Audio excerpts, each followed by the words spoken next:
আজকের ক্লাসে আমরা দেখব একটি উইন্ডোজ সিস্টেমকে রেডি করার পর আমরা যে স্ক্রিনটি দেখতে পাই বা একটি কম্পিউটারকে ওপেন করার পর আমরা যে উইন্ডোজের স্ক্রিনটি দেখতে পাই সেটি নিয়ে আলোচনা করব। তো আমরা একটি উইন্ডোজ সিস্টেমকে ওপেন করার পর এই ডিসপ্লে স্ক্রিনটি দেখতে পাবো, যার এই উপরের অংশটিকে আমরা ডেস্কটপ স্ক্রিন বলছি এবং নিচে একটি লম্বা বার দেখা যাচ্ছে, একে আমরা টাস্ক বার বলি।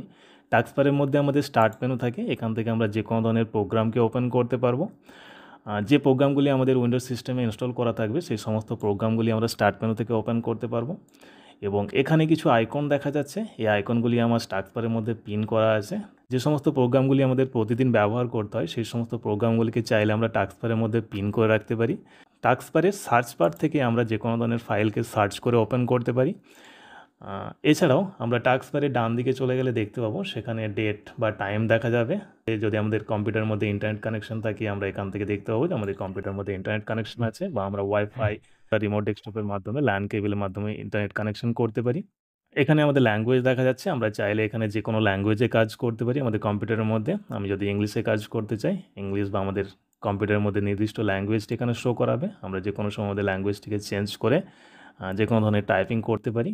তোমাদের মেশিনে হয়তো বা একটি মাত্র ল্যাঙ্গুয়েজ শো করাবে, তোমরা যদি চাও এরকম অনেকগুলি ল্যাঙ্গুয়েজ তোমাদের এই ল্যাঙ্গুয়েজ বারের মধ্যে নিয়ে আসতে, সেক্ষেত্রে আমাকে নিচে কমেন্ট করে জানাবে, আমি কীভাবে ল্যাঙ্গুয়েজগুলিকে এখানে সেট আপ করতে হয় দেখিয়ে দেবো, বা বাংলাতে কীভাবে টাইপিং করবে, হিন্দিতে কীভাবে টাইপিং করবে, এই সমস্তগুলি।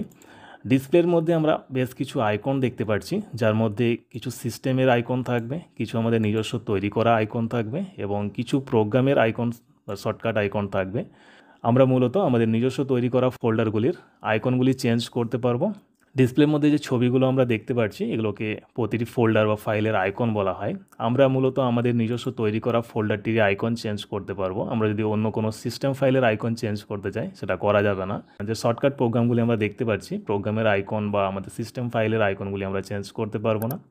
ডিসপ্লের মধ্যে যদিও এত আইকন থাকবে না, আমরা যখন একটি উইন্ডোজ সিস্টেমকে রেডি করব বা ফার্স্ট টাইম আমাদের উইন্ডোজ সিস্টেমটিকে ওপেন করব, তখন আমাদের ডিসপ্লের মধ্যে শুধুমাত্র এই একটি মাত্র আইকন দেখা যাবে, রিসাইকেল বিন।